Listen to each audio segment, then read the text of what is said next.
ఈ భూమండలంపై ఉన్నటువంటి ప్రతి జీవిలో కూడా డిఎన్ఏ అనేటటువంటి కణము ఉంటుంది. ఈ డిఎన్ఏ మీరు చూసినట్లయితే మనిషి యొక్క క్రోమోజోముల్లో ఉంటుంది. ఇది జీవకణాల్లోని ఒక మాలిక్యూల్. ఈ డిఎన్ఏ దీని యొక్క సైజ్ మీరు చూసినట్లయితే ఒక ఎంఎంలోని 100వ భాగం, అంటే మీరు ఒక మిల్లీమీటర్ని 100 భాగాలు చేస్తే అందులో ఒక భాగం అంతా డిఎన్ఏ ఉంటుంది.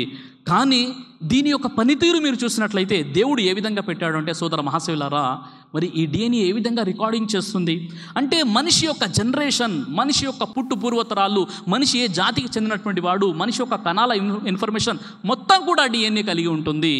అయితే ఈ డిఎన్ఏ గురించి శాస్త్రవేత్తలు ఏం చెప్పారంటే, అద్భుతమైనటువంటి పనితీరులో ఈ డిఎన్ఏ గురించి వారు పరిశోధన చేసి వారు చర్చించి వారు చెప్పినటువంటి విషయం ఏంటంటే, డిఎన్ఏలో ఉన్నటువంటి సమాచారాన్ని మీరు రాయాలనుకుంటే కొన్ని పుస్తకాలు నిండిపోతాయి.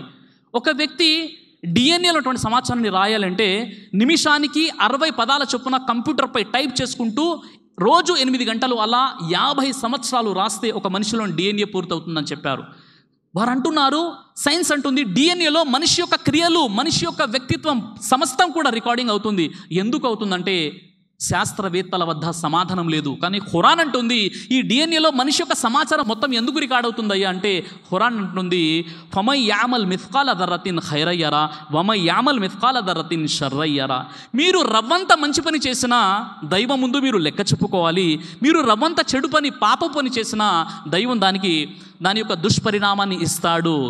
మీపై మాపై దైవదూతలు నియమించబడి ఉన్నారు. అందుకే హిందూ శాస్త్రాలు చిత్రగుప్తులు అని చెప్పడం జరిగింది.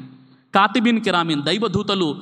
మీరు చేసే ప్రతి విషయం కూడా వారు రికార్డ్ చేస్తున్నారు. ఈ విధంగా ఈ రికార్డింగ్ ఎందుకు జరుగుతుందంటే మీరు నేను దైవం ముందు సమాధానం చెప్పుకోవాలి సోదర మహాశయులారా.